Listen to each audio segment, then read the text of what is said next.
نحمده ونصلي على رسوله الكريم أما بعد فأعوذ بالله من الشيطان الرجيم بسم الله الرحمن الرحيم قد سمع الله قول التي تجادلك في زوجها وتشتكي إلى الله والله يسمع تحاوركما إن الله سميع بصير আল্লাহ রব্বুল আলমিনের শুকরিয়া আদায় করছি যে মহান রব্বুল আলমিন আমাদেরকে 25তম তারাবি শেষ করার তৌফিক দান করেছেন। আজকে আমরা 28 নম্বর পারা তেলাওয়াত করেছি। আজকে আমরা 9টি সূরা পড়েছি এবং আশ্চর্য ব্যাপার হলো যে একটি মাত্র পারা কোরআনে কারিমে যার সবগুলো সূরা মদিনায় অবতীর্ণ।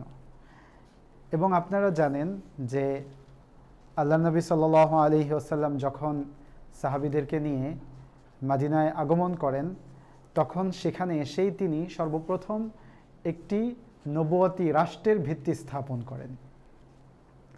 তিনি যেদিন মদিনায় আগমন করেন সেদিন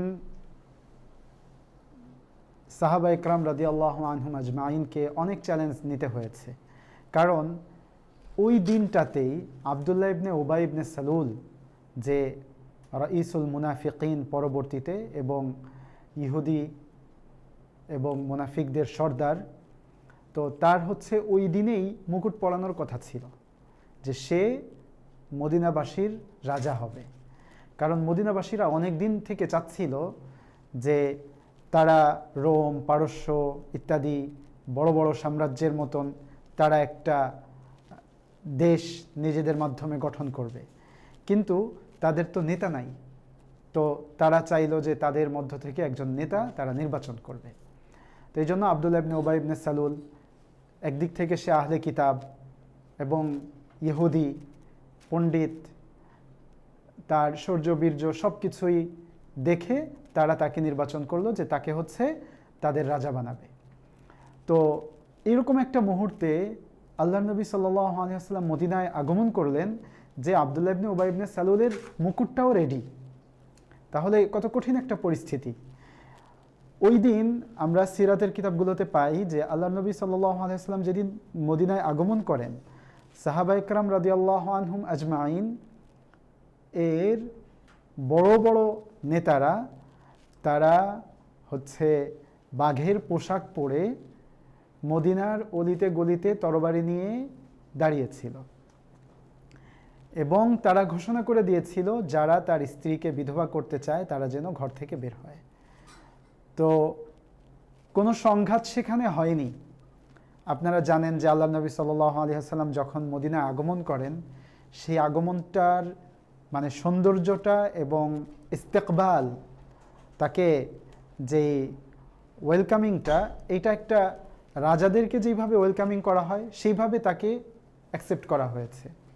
এবং দুই সাইড দিয়ে বাচ্চারা তারপরে বড়রা দাঁড়িয়ে তলা আল বদরু আলাইনা ওয়াজাব তলা আল বদরু আলাইনা মিন সানিয়াতিল ওয়াদা ওয়াজাব আশ-শুকরু আলাইনা মান দাআ লিল্লাহি দাআ। তো এইভাবে তারা হচ্ছে নাশিদ বলছিল। তাহলে আমরা সিচুয়েশনটা বুঝি যে যেরকমভাবে আল্লাহ নবী সাল্লাল্লাহু আলাইহি ওয়াসাল্লাম আগমন করেছেন মদিনায়, এটা একটা রাষ্ট্রপতির আগমন ছিল। এবং আল্লাহ নবী সাল্লাল্লাহু আলাইহি ওয়াসাল্লাম মদিনায় এসে পৃথিবীর ইতিহাসে সর্বপ্রথম রাষ্ট্রীয় চুক্তিনামা তৈরি করেন, যেটাতে 51 থেকে 52টা ধারা আছে এবং ওখানে একটা রাষ্ট্র চলার জন্য পররাষ্ট্রনীতি, স্বরাষ্ট্রনীতি, এইটাই তো হচ্ছে মেন, এবং ডিফেন্স নীতি ইত্যাদি সব কিছু এখানে ছিল। মদিনার ইহুদিরা কিভাবে চলবে এবং আউস এবং খাজরাজ এরা কিভাবে চলবে, এদের মধ্যে আল্লাহ রাসূল সাল্লাল্লাহু আলাইহি ওয়াসাল্লাম ভ্রাতৃত্ব স্থাপন করে দেন, মুহাজির আনসারদের মাঝে ভ্রাতৃত্ব স্থাপন করে দেন। আর যে ইহুদি গোত্রগুলো ছিল তাদেরকে তাদের গোত্রীয়ভাবে ভাগ করে দেন এবং তাদেরকে বলেন যে তোমরা আমাদের সাথে চুক্তিবদ্ধ, অতএব বহির শত্রুর প্রশ্নে আমরা সবাই এক। এই কারণেই আর কি মানে মুনাফিকরা তৈরি হয়েছিল। তো একটা রাষ্ট্র তো তৈরি হওয়ার জন্য সেখানে ক্ল্যাশ আসবেই এবং এটা অবশ্যম্ভাবী। তো সেগুলো হয়েছিল। এরপরে আল্লাহ নবী সাল্লাল্লাহু আলাইহি ওয়াসাল্লাম একটা সময় গিয়ে ইহুদিদের মানে দুষ্টামির কারণে, দুষ্কৃতির কারণে তাদের ব্যাপারে আল্লাহ রাব্বুল আলামিনের দেয়া সিদ্ধান্ত গ্রহণ করেন, তাদেরকে এখান থেকে বের করে দেন। এবং যখন তাদেরকে বের করে দেওয়া হয় তার আগ থেকেই পুরা মুমিনদের সিলেবাসটা কি হবে মাদানী জীবনে, একটা মুসলিমের পারিবারিক, সামাজিক এবং রাষ্ট্রীয় জীবনের সিলেবাসটা কি হবে, পুরা এই পারাটাই বলা হয়েছে। আমরা যারা চাই যে পুরা কোরআন শরীফ আমরা সংক্ষেপে মানে ইসলামটাকে জীবন ব্যবস্থা রূপে আমরা গ্রহণ করতে চাই, সেটা আমরা সংক্ষেপে গ্রহণ করব। তাহলে আমি বলবো যে আজকে যে আয়াতগুলো পড়া হয়েছে অর্থাৎ 28 নম্বর পারা, সে যেন সেটাকে রপ্ত করে নেয়। আমি এই কথাগুলো কারো কাছ থেকে শুনিনি, কিন্তু আমার কাছে অনেক দিন থেকে 28 নম্বর পারার ব্যাপারে এই অনুভূতি। আশা করি আপনারা এই পারার নামটা মনে রাখবেন। কয় নম্বর পারা এটা? 28 নম্বর পারা। এটা মুমিন জীবনের একটা অনেকটা পরিপূর্ণ সিলেবাস। আচ্ছা, তো আমরা প্রথম সূরাই পড়ি, সূরা আল মুজাদালা, যার প্রথম আয়াত হচ্ছে যে আল্লাহ তাআলা শ্রবণ করেছেন ওই মহিলার কথা যে তোমার সাথে তার স্বামীর ব্যাপারে বিতর্ক করছে এবং আল্লাহর কাছে অভিযোগ পেশ করছে। আল্লাহ তাআলা তোমাদের দুইজনের কথাবার্তা শুনেছেন। ইন্নাল্লাহা সামিউম বাসীর, নিশ্চয়ই আল্লাহ অন্তর্দৃষ্টি সম্পন্ন এবং সর্বশ্রোতা। এখানে এই পরের আয়াতগুলোতে আপনারা জানেন যে শরিয়তের একটা মাসআলা আছে জিহার। এই জিহারের মাসআলা বর্ণনা করা হয়েছে। জিহার কাকে বলে? জিহার হচ্ছে স্বামীর পক্ষ থেকে স্ত্রীকে তার কোনো মাহরামের সাথে তুলনা করা। আমি এক্সাম্পল দিয়ে বিস্তারিত বলছি না, আপনারা ওলামা ইকরামের কাছ থেকে মাসআলাটা জেনে নেবেন। আর এরকম যদি কেউ করে, স্ত্রীকে তার কোনো মাহরামের সাথে তুলনা করে, যেই তুলনাটা তাকে হচ্ছে তার স্ত্রীকে তার উপরে হারাম করে দেয় বা এই তুলনাটা একটা শপথের পর্যায়ে চলে যায়, এটাকে জিহার বলা হয়। জিহারের পর্যায়ে যখন এটা হয়ে যায় তখন তাকে কাফফারা দিতে হয়। কি কাফফারা? হয়তো 2 মাস লাগাতার রোজা রাখবে, অথবা 60 জন মিসকিনকে মানে খাওয়াবে, অথবা সে একজন দাস মুক্ত করবে। এই ধরনের কিছু বিধিবিধান আছে, আমরা জেনে নিব ইনশাআল্লাহ। দ্বিতীয় পৃষ্ঠাতে আল্লাহ রাব্বুল আলামিন একটা কাজের নিষেধ করেছেন এবং সেম কাজেরই মানে প্রশংসা করেছেন। আমরা যে সলা পরামর্শ করি, সলা পরামর্শ তো আমরা বুঝি যে গোপনে বসে বা 2-4 জন একত্র হয়ে যেই পরামর্শগুলো করি, এই পরামর্শ থেকে নিষেধ করা হয়েছে যদি সেখানে ইসলামের বিরুদ্ধে বা ইসলামকে নিয়ে কোনো কটূক্তি করা হয়। আবার যদি এমন পরামর্শ হয় যেখানে আল্লাহ এবং আল্লাহ রাসূলকে সাহায্য করার ব্যাপারে আলোচনা করা হয়, সেটার ব্যাপারে উপদেশ দেওয়া হয়েছে। আল্লাহ তাআলা এখানে বলেন যে নিশ্চয়ই তুমি কি জানো না যে নিশ্চয়ই আল্লাহ তাআলা আসমান এবং জমিনের সব কিছু জানেন। তোমরা যত গোপন পরামর্শ করো না কেন, যদি তোমরা 3 জন থাকো তাহলে আল্লাহ হচ্ছেন 4র্থ জন, এবং যদি 5 জন করো তাহলে আল্লাহ হচ্ছে 6ষ্ঠ জন। তো তোমরা যতই কম করো না কেন অথবা যতই বেশি করো না কেন, তিনি তোমাদের সাথে আছেন তোমরা যেখানেই থাকো। তো এরকম একটা কথা গতকালকেও গিয়েছে। তো এইভাবে আমাদের পরামর্শগুলো আমরা মনে করি যে আমরা তো গোপনে মিলিত হয়েছি, আমাদেরকে কেউ দেখছে না, কিন্তু আমাদের সাথে কে আছেন? আল্লাহ রাব্বুল আলামিন আছেন। তৃতীয় পৃষ্ঠায় এমন একটা আমল আছে যে আমলটা মাত্র একজন সাহাবী করতে পেরেছিলেন। আপনারা কি জানেন ওই আমলটা কি? এবং সেই আমলটা হচ্ছে হযরত আলী রাদিয়াল্লাহু আনহু করতে পেরেছিলেন। প্রথম আয়াতেই আল্লাহ তাআলা বলেন, ইয়া আইয়ুহাল্লাযীনা আমানু ইযা নাজাইতুমুর রাসূল, হে ঈমানদারগণ, যখন তোমরা রাসূলের সাথে একান্তে কথা বলবে, ফাকাদ্দিমু বাইনা ইয়াদাই নাজওয়াকুম সাদাকা, এবং তাহলে তোমরা তার সাথে একান্তে কথা বলার পূর্বে হাদিয়া প্রদান করো। আল্লাহর নবীর জন্য তো সাদাকা জায়েজ নাই, এজন্য হাদিয়া। তো এইটা নাজিল হয়েছে সাথে সাথে আলী রাদিয়াল্লাহু আনহু কোনো কিছু বলবেন এবং তিনি হাদিয়া নিয়ে আসছেন আল্লাহ নবী সাল্লাল্লাহু আলাইহি সাল্লামের জন্য। তো আমল করা শেষ আয়াতের উপরে। এরপরে পরের আয়াতটা নাজিল হয়েছে যে আশফাকতুম আন তুকদ্দিমু বাইনা ইয়াদাই নাজওয়াকুম সাদাকাত, যে তোমরা কি ভয় পেয়ে গিয়েছো যে তোমাদেরকে কোনো পরামর্শ নিতে হলে ফি প্রদান করতে হবে, হ্যাঁ, কনসালটেন্সি ফি বা এই হাদিয়া প্রদান করতে হবে। ফাইদ লাম তাফআলু ওয়া তাবাল্লাহু আলাইকুম, যদি তোমরা না করো তাহলে আল্লাহ তাআলা তোমাদেরকে ক্ষমা করে দিয়েছেন। তো এরপরে তো ওই বিধানটা আর থাকলো না, আল্লাহ যখন বলেছেন তখন তো এটা ফরজ হয়ে গিয়েছে বা এটা অব্লিগেটরি হয়ে গিয়েছে, কিন্তু এরপরে আর যখন আসলো তখন তো আর ওই অব্লিগেশনটা থাকলো না। তো এই জন্য বলা হয় যে এই আয়াতের উপরে একজন সাহাবী আমল করতে পেরেছিলেন। আচ্ছা, এই সূরার শেষে আল্লাহ রাব্বুল আলামিন মুমিনদেরকে মানে অনেক প্রশংসা করে তাদের জান্নাতের সুসংবাদ দিয়ে বলেন যে যারা হচ্ছে মুমিন তারা হচ্ছে হিজবুল্লাহ, আল্লাহর দল, আলা ইন্না হিজবাল্লাহি হুমুল মুফলিহুন, আর নিশ্চয়ই জেনে রাখো আল্লাহর দলই সফল হবে। এরপরে এসেছে সূরাতুল হাশর। আপনারা তো জানেন যে হাশর এই সূরা একটা গুরুত্বপূর্ণ সূরা, কারণ এখানে 3টি আয়াত আছে যেগুলো আমাদের প্রায় ম্যাক্সিমাম মুসল্লি ভাইদের মুখস্থ, এবং সেই 3টি আয়াতে কোরআনে কারিমের সবচেয়ে বেশি আল্লাহর নাম এসেছে। আল্লাহর নামগুলো একত্রে এত বেশি আর কোথাও আসেনি। তো এই জন্য আমরা এই নামগুলো মুখস্থ করব, আল্লাহর নামগুলো মুখস্থ করা হবে। আর আপনারা তো সকলেই জানেন যে আল্লাহর হচ্ছে 99টা নাম আছে। তো এই 99টা নাম যে মুখস্থ করলো সে জান্নাতে প্রবেশ করবে। আমরা এই রমাদানের অল্প কিছু দিন আছে, যাদের মুখস্থ নেই তারা আমরা মুখস্থ করি। আপনারা যদি কেউ এসে বলতে পারেন যে আমরা মুখস্থ করেছি, তাহলে আমরা ইনশাআল্লাহ পুরস্কার দিব আপনাদেরকে। তো সূরাতুল হাশর এর শেষ থেকে আলোচনাটা আগে করলাম, কিন্তু শুরুর দিকে এমন এক সান্ত্বনাদায়ক আলোচনা আছে, আপনারা যদি শোনেন তাহলে আপনারা এখন থেকেই বুঝতে পারবেন যে কবে হচ্ছে মুসলিমরা ইহুদিদের বিরুদ্ধে বিজয় অর্জন করবে। আল্লাহ রাব্বুল আলামিন এই সূরার শুরুতেই বলেন সাব্বাহা লিল্লাহি মা ফিস সামাওয়াতি ওয়া মা ফিল আরদ, আসমান জমিনের মধ্যে যা কিছু রয়েছে তা আল্লাহর তাসবিহ পাঠ করে। ওহুয়াল আজিজুল হাকিম, তিনি হচ্ছে পরাক্রমশালী প্রজ্ঞাময়।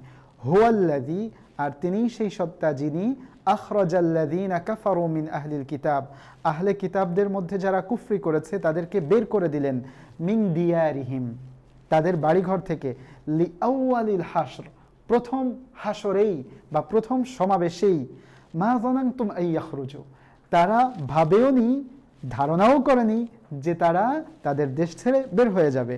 অযান্নু, এবং তারা মনে করেছিল, আন্নাহুম মানিয়াতুহুম হুসুনুহুম মিনাল্লাহ, যে তাদের দুর্গগুলো আল্লাহ থেকে তাদেরকে রক্ষা করবে। ফাআতাহুমুল্লাহু মিন হাইসু লাম ইয়াহতাসিবু, আল্লাহ তাআলা তাদের কাছে এমনভাবে আগমন করলেন যে তারা টেরই পায়নি, ভাবতেই পারেনি। ওয়াকাযাফা ফি কুলুবিহিমুর রুব, এবং তাদের অন্তরের মধ্যে আল্লাহ তাআলা ভয় ফেলে দিলেন। ইউখরিবুনা বুয়ুতাহুম, তারা নিজেরাই তাদের বাড়িঘর ধ্বংস করছে, বিআইদিহিম, তাদের স্বহস্তে, ওয়া আইদিল মুমিনিন, এবং মুমিনদের হাতে। ফাতাবিরু ইয়া উলিল আবসার, অতএব হে দৃষ্টিবানরা তোমরা হচ্ছে শিক্ষা গ্রহণ করো। আপনারা জানেন যে এই সূরাটি নাজিল হয়েছিল যখন ইহুদিরা মুসলিমদের সাথে চুক্তি ভঙ্গ করে, আর চুক্তি ভঙ্গ করার পরে আল্লাহ তাআলা সরাসরি আল্লাহ নবী সাল্লাল্লাহু আলাইহি ওয়াসাল্লামকে সূরা হাশরের এই আয়াতগুলো অবতীর্ণ করেন, এবং মানে তারা ওই খন্দকের যুদ্ধ থেকে বাসায় না ফিরেই ইহুদিদের দুর্গ এবং গোত্রগুলোর দিকে চলে যেতে বলা হয় এবং ইহুদিদের সাথে যুদ্ধ ঘোষণা করা হয়, এবং ওই মুহূর্তেই মদিনা থেকে ইহুদিদেরকে বের করে দেওয়া হয়। তো এই যে তাদের চুক্তি ভঙ্গ করা, এইটা হচ্ছে মানে মুমিনকে এমন একটা কষ্টে ফেলে দেওয়া যেই কষ্টে মুমিনের সঙ্গী কেউ হয়নি। আর আপনারা জানেন যে আল্লাহর যারা ওয়ালি, প্রত্যেক মুমিনই তো এক ধরনের ওয়ালি, আল্লাহ তাআলার বন্ধু। আল্লাহর বন্ধুকে যে শাস্তি দিবে, আল্লাহ অবশ্যই তাকে শাস্তি দিবেন। আর কখনই শাস্তিটা আসবে, মানে অবশ্যম্ভাবীভাবে আসবে, যখন হচ্ছে আল্লাহর এই বন্ধু বা আল্লাহর এই বান্দা এই শাস্তিকে মোকাবেলা করতে না পারেন। আমরা দেখছি যে আমাদের মুসলিম ভাই বোনদের উপরে গাজ্জায় যেইভাবে হামলা হচ্ছে, এটা মুসলিমরা এমনভাবে দালালির পরিচয় দিচ্ছে মুসলিম শাসকরা যে কোনোভাবেই এই ভাই বোনদেরকে রক্ষা করার কোনো উপায় নাই। তো এখান থেকে আমরা বুঝতে পারি যে এখানে আল্লাহ তাআলা নিজের দিকে নিসবত করে বলেছেন যে ফাআতাহুমুল্লাহ, আল্লাহ তাদের কাছে আসলেন। তার মানে কি, আল্লাহ নিজেই তাদেরকে শাস্তি দিলেন, মিন হাইসু লা ইয়াহতাসিবু লাম ইয়াহতাসিবু, এমনভাবে যে তারা ধারণাই করেনি। তো আমরা খুবই অপেক্ষায় আছি, যেহেতু আমরা মানে এমন একটা পরিস্থিতিতে পৌঁছে গিয়েছি যে আমরা আমাদের ভাইদেরকে হেল্প করতে পারছি না, এবং এই হেল্প করতে না পারাটা এইটা কিন্তু মানে সাধারণ কোনো অক্ষমতা না, এইটা বছরকে বছর ধরে দশকের পরে দশকে আমাদেরকে এরকম একটা মানে জাতীয়তাবাদী কান্ট্রির মধ্যে আমাদেরকে বন্দি করে রাখা হয়েছে। আপনারা জানেন যে মুসলিম দেশ মানে হচ্ছে সারা বিশ্বে একটা দেশ, যেখানে আপনি একটা প্রান্ত থেকে অপর প্রান্তের অন্য একটা মুসলিমের ডাক আপনি শুনতে পারেন, আর্তনাদ আপনি শুনতে পারেন এবং তাকে সাহায্য করতে পারেন। কিন্তু আমরা এই জাতীয়তাবাদের যে আধুনিক জেলখানার মধ্যে আছি, এখান থেকে কিন্তু আমরা চাইলেই কাশ্মীরের মুসলিমদেরকে সহযোগিতা করতে পারি না, অথচ বেশি দূরে না কিন্তু। এখান থেকে আমরা চাইলেই ফিলিস্তিনের মুসলিম ভাইদেরকে সহযোগিতা করতে পারি না, অথচ এরকম না যে মুসলিমদের সাহায্য এই ভূখণ্ড থেকে অর্থাৎ ভারতবর্ষ থেকে হিজাজ ভূমি পর্যন্ত পৌঁছায় নাই, বিষয়টা এরকম না। বরং এখনো পর্যন্ত ভারতবর্ষের দান অনুদান হিজাজে এবং সেই সুদূর তুরস্কের ওসমানী ব্যাংকে পর্যন্ত জমা আছে, যা ওসমানীয়রা অর্থাৎ বর্তমান যারা তুর্কি আছে তারা সেটা আইডেন্টিফাই করেছে যে আপনাদের দান অনুদান যেটা আপনারা খেলাফা রক্ষা করার জন্য, খেলাফা মানে কি, মানে মুসলিমদের একমাত্র দেশ, সেটা রক্ষা করার জন্য যেটা আপনারা দান করেছিলেন এটা এখনো আছে। তো আমাদেরকে এই বিষয়গুলো আসলে অনেক বিস্তারিত বোঝা দরকার। বুঝলে হয় কি, একটা জাতি কখন দেউলিয়া হয়ে যায়, তার কাছে টাকা না থাকলে সে দেউলিয়া হয় না, যখন তার চিন্তা ফিকিরের দেউলিয়াত্ব চলে আসে তখন হচ্ছে সে দেউলিয়া হয়ে যায়। আজকে আমরা মনে করি যে এখানে তো যুদ্ধ করে তারা হচ্ছে ফকির হয়ে যাচ্ছে, কিন্তু আমরা দেখছি যে তারা চিন্তা ফিকির করে এমনভাবে এই অর্থকড়িকে মেনটেন করছে যে অটোমেটিক টাকাগুলো তাদের কাছে চলে যাচ্ছে। তো এইটা কিভাবে তারা করেছে, আসলে চিন্তার মাধ্যমে, তারা থিঙ্কিং প্রসেসের মাধ্যমে তারা হচ্ছে তাদের সম্পদটাকে নিজেদের কুক্ষিগত করে রেখেছে।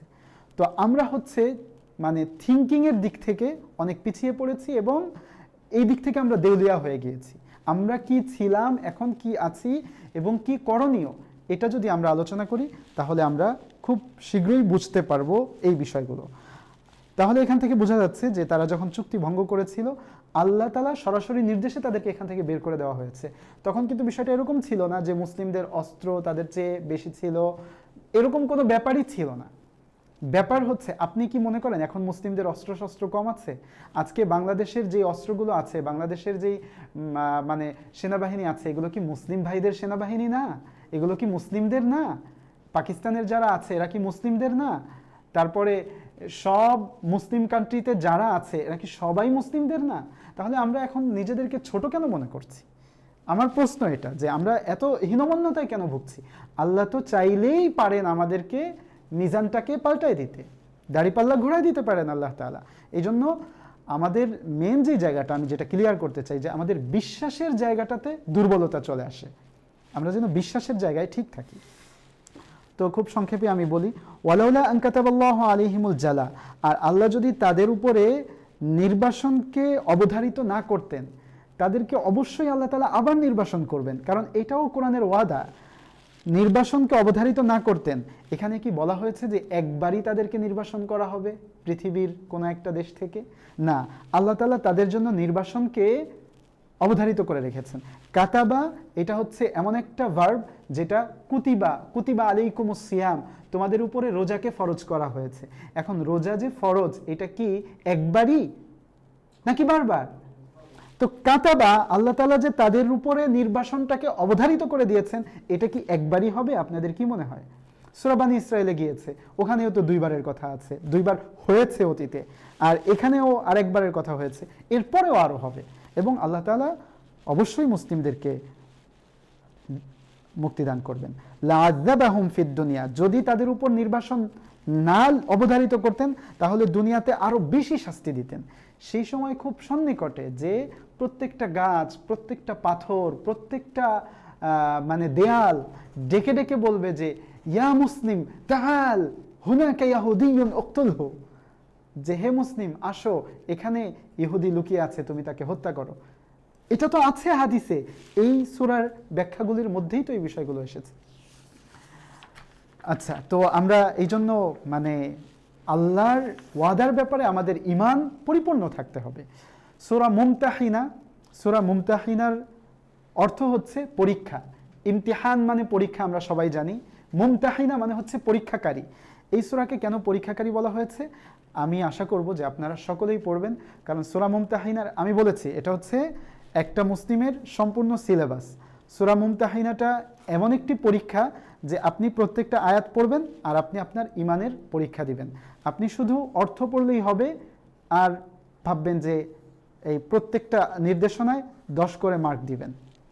যদি এখানে 10টা নির্দেশনা থাকে, আপনি ওই 10টা নির্দেশনা ভাগ করে দেখবেন যে আপনার মধ্যে কয়টা আছে। আপনার ঈমানের একেবারে সুন্দর একটা রেজাল্ট চলে আসবে। আমি এই সূরাটাকে এরকমই মনে করি, কারণ এই সূরার নামই হচ্ছে মুমতাহিনা, একটা পরীক্ষা। তো আমরা ইনশাআল্লাহ অনুবাদ দেখে এটার পরীক্ষাটা আমি এখানে করব। আমি জাস্ট এখানের একটা আয়াত পড়ছি, লান তানফাকুম আরহামুকুম ওয়ালা আওলাদুকুম ইয়াওমাল কিয়ামাতি ইয়াফসিলু বাইনাকুম আল্লাহু বিমা তা'মালুনা বাসীর, যে তোমাদের আত্মীয় স্বজন এবং তোমাদের সন্তান সন্ততি কিয়ামতের দিন কোনো উপকারে আসবে না, যেদিন আল্লাহ তাআলা তোমাদের মাঝে মীমাংসা করে দিবেন। এখানে আল্লাহ তাআলা আরো বলেন, ক্বাদ কানাত লাকুম উসওয়াতুন হাসানাহ, তোমাদের জন্য উত্তম আদর্শ রয়েছে ফি ইব্রাহিম, ইব্রাহিমের মাঝে, ওয়াল্লাযীনা মাআহ, এবং তার সাথে যারা ছিল। তো ইয ক্বালু লিকাওমিহিম, যখন তারা বলেছিল যে ইন্না বুরাআউ মিনকুম, যে আমরা সম্পর্ক ছিন্ন করলাম, অমিম্মা তা'বুদুনা মিন দুনিল্লাহ, তোমাদের সাথে এবং তোমরা আল্লাহ ছাড়া অন্য কারোর সাথে যাদের পূজা করো তা। আপনারা জানেন কিনা, আমি শুধু একটু বলে দিয়ে যাই যে ঈমানের একটা পার্ট আছে হচ্ছে আল ওয়ালা ওয়াল বারা, বন্ধুত্ব এবং সম্পর্ক ছেদ। আপনি যাদের কাছে বন্ধুত্বটা দিবেন, তাদের কাছে যদি আপনি বন্ধুত্ব না দেন তাহলে আপনার ঈমান থাকবে না। আর যাদের সাথে আপনার বন্ধুত্বকে মানে ছেদ করবেন, সম্পর্ক ছেদ করবেন, তাদের সাথে যদি আপনি না করেন তাহলে আপনার ঈমান থাকবে না। এরকম কিছু অব্লিগেশনস এখানে আছে, আমরা ইনশাআল্লাহ জানার চেষ্টা করব। সূরাতুস সফ, এটাও খুবই গুরুত্বপূর্ণ একটা আয়াত। এখানেও আল্লাহ রাব্বুল আলামিন এরকম একটা আয়াত বলেছেন যে আর তিনি সেই সত্তা যিনি তার রাসূলকে হেদায়েত এবং দ্বীনে হক সহ প্রেরণ করেছেন, যাতে করে সকল জীবন ব্যবস্থার উপরে তিনি সেটাকে প্রতিষ্ঠিত করতে পারেন। ওয়ালাউ কারিহাল মুশরিকুন, আর যদিও মুশরিকরা অস্বীকার করে। ইয়া আইয়ুহাল্লাযীনা আমানু, হে ঈমানদারগণ, হাল আদুল্লুকুম আলা তিজারা, আমি কি তোমাদেরকে একটা বিজনেসের কথা বলে দিব? তুনজিকুম মিন আযাবিন আলিম, আপনারা কি সেই বিজনেসের কথা শুনবেন? তুনজিকুম মিন আযাবিন আলিম, যেই বিজনেস হচ্ছে আপনাকে আল্লাহর শাস্তি থেকে বাঁচাবে। সেই বিজনেসটা কি? তুমিনুনা বিল্লাহ, 1 নম্বর আল্লাহর উপর ঈমান আনবে, ওয়া রাসূলিহি, রাসূলের উপরে, ওয়া তুজাহিদুনা ফি সাবিলিল্লাহি বিআমওয়ালিকুম ওয়া আনফুসিকুম, তোমাদের জান এবং মাল দিয়ে আল্লাহর পথে যুদ্ধ করবে। যালিকুম খায়রুল লাকুম ইন কুনতুম তা'লামুন, এটা হচ্ছে তোমাদের জন্যই উত্তম, এই বিজনেসটা তোমাদের জন্যই উত্তম। তাহলে 3টা কাজের কথা এখানে এসেছে। আর এই বিজনেস যদি তোমরা করো তাহলে আল্লাহ তাআলা তোমাদের জন্য কি করবেন? ইয়াগফির লাকুম যুনুবাকুম, তোমাদের গুনাহ ক্ষমা করে দিবেন। ওয়া ইদখিলকুম জান্নাত, এবং তোমাদেরকে এমন জান্নাতে প্রবেশ করাবেন তাজরি মিন তাহতিহাল আনহার, যার তলদেশ দিয়ে নহরসমূহ বয়ে যায়। ওয়া মাসাকিন তাইয়্যিবা, এবং উত্তম আবাসস্থল সমূহ ফি জান্নাতি আদন, জান্নাতু আদনের মধ্যে। যালিকাল ফাওজুল আযীম, সেটা হচ্ছে মহা সাফল্য। এই বিজনেস করলে আরেকটা রেজাল্ট আসবে, সেটা হচ্ছে ওয়া উখরা তুহিব্বুনাহা, আরেকটি পুরস্কার আমি দিব যেটা তোমরা অনেক পছন্দ করো, নাসরুম মিনাল্লাহ, নাসরুম মিনাল্লাহ, আল্লাহর পক্ষ থেকে সাহায্য, ওয়া ফাতহুন করিব, এবং নিকটবর্তী বিজয়। তাহলে যদি জান্নাতও পেয়ে যাই আর আল্লাহর সাহায্য এবং বিজয়ও পেয়ে যাই, তাহলে তো আর কিছুর দরকার নেই, সব সফলতা। এই বিজনেস আমরা করবো তো ইনশাআল্লাহ, ইনশাআল্লাহ। অনেক বিষয় এসেছে, এখানে একটা আয়াত বলে আমি পুরা বিষয় শেষ করছি। সূরাতুল মুনাফিকুন পড়েছি, মুনাফিকুন সূরায় মুনাফিকদের চরিত্রগুলো তুলে ধরা হয়েছে। এটা পুরোটাই সিলেবাস, পড়তে হবে। তারা বলে যে আমরা যদি মদিনায় ফিরে যাই তাহলে আমাদের মধ্যে যারা সম্মানিত তারা অসম্মানিতদেরকে বের করে দিবে, অথচ আল্লাহ এবং রাসূল এবং মুমিনদের জন্যই হচ্ছে সম্মান বা ইজ্জত, ওয়ালাকিন্নাল মুনাফিকিনা লা ইয়ালামুন, কিন্তু মুনাফিকরা তা জানে না। তাহলে ইজ্জত কার জন্য ভাই? আমরা কি না আল্লাহ, রাসূল এবং মুমিনদের জন্য? আমরা কি এই ইজ্জা ফিল করি? আমরা কি এই ইজ্জা ফিল করি, এই সম্মান ফিল করি যে আল্লাহ তাআলা আমাকে ইসলাম দিয়ে, ঈমান দিয়ে সম্মানিত করেছেন, আমি বিশ্বের সবচেয়ে সম্মানিত জাতি? এটা ফিল করতে হবে। অনেক নির্দেশনা আছে, আমি সবাইকে নসিহা করছি, ইনশাআল্লাহ নিজেকেও, যে আমরা এই সূরাগুলো থেকে ইনশাআল্লাহ উপকৃত হব। অনেক দীর্ঘ হয়ে যাচ্ছে। সর্বশেষ আয়াতে আল্লাহ রাব্বুল আলামিন ইমরান তনয় মারিয়ামের গল্প বলেছেন, যে আর ইমরানের কন্যা মারিয়াম যে তার লজ্জাস্থান সংরক্ষণ করেছিল, এটা খুবই গুরুত্বপূর্ণ একটা আমল। ফানাফাখনা ফীহি মির রূহিনা, এরপর আমরা তার মধ্যে আমার রূহ ফুঁকে দেই। ওয়াসাদ্দাকাত বিকালিমাতি রাব্বিহা, এবং সে আমার বাণীসমূহকে সত্যায়ন করেছিল। ওয়া কানাত মিনাল কানিতিন, এবং সে ছিল অনুগতদের একজন। আর তার কি দোয়া ছিল, সেই দোয়াটা করে আজকে আমরা শেষ করব। সে আল্লাহর কাছে দোয়া করেছিল, তার আগে আরেকজন মহিলার কথা আছে, যিনি হচ্ছে অনুগত বান্দীদের একজন ছিলেন। সে হচ্ছে ফিরাউনের স্ত্রী, ইমরাআতু ফিরাউন। তার দোয়াটা কি ছিল, সেই দোয়াটা বলেই আমরা শেষ করছি। রব্বি বিনিলি ইনদাকা বাইতান ফিল জান্নাহ, হে আমার প্রভু, আমার জন্য আপনি জান্নাতে একটি ঘর নির্মাণ করে দিন। ওয়ানাজ্জিনি মিন ফিরাউন, এবং ফিরাউন থেকে আমাকে উদ্ধার করুন। এখানে এই দোয়াটা আমি রিপিট করার উদ্দেশ্য হলো, ফিরাউন কিন্তু নির্দিষ্ট কোনো এক ব্যক্তির নাম না। ফিরাউন হচ্ছে একটা সত্তা, যে হচ্ছে ওই দেশের রাষ্ট্রীয় ক্ষমতায় অধিষ্ঠিত হওয়ার পরে তাকে এই গুণে ভূষিত করা হতো। তো এই জন্য এই দোয়াটা আমাদের জন্য অনেক গুরুত্বপূর্ণ, কারণ আমরা ফিরাউনের চেয়েও বড় ফিরাউনদের জামানায় বসবাস করছি। ওয়ানাজ্জিনি মিন ফিরআউনা ওয়া আমালিহি, হে আল্লাহ, আমাকে আপনি উদ্ধার করুন ফিরাউন এবং তার অপকর্ম থেকে। ওয়ানাজ্জিনি মিনাল কওমিজ জালিমিন, এবং আমাদেরকে জালিম জনগোষ্ঠী থেকে উদ্ধার করুন। সবাই আমার সাথে এই দোয়াটা পড়ুন প্লিজ। রব্বিবনি লি ইনদাকা বাইতান ফিল জান্নাহ, হে আমার প্রভু, আমার জন্য তুমি জান্নাতে একটি ঘর তৈরি করে দাও। ওয়ানাজ্জিনি মিন ফিরআউনা ওয়া আমালিহি, বলুন সবাই, ওয়া আমালিহি, এবং আমাকে উদ্ধার করুন ফিরাউন ও তার কৃতকর্ম থেকে। ওয়ানাজ্জিনি মিনাল কওমিজ জালিমিন, এবং আমাকে উদ্ধার করুন জালিম জনগোষ্ঠী থেকে। আল্লাহ রাব্বুল আলামিন আমাদের সকলের ক্ষেত্রে এই তিনটি দোয়া কবুল করেন। সুবহানাকাল্লাহ।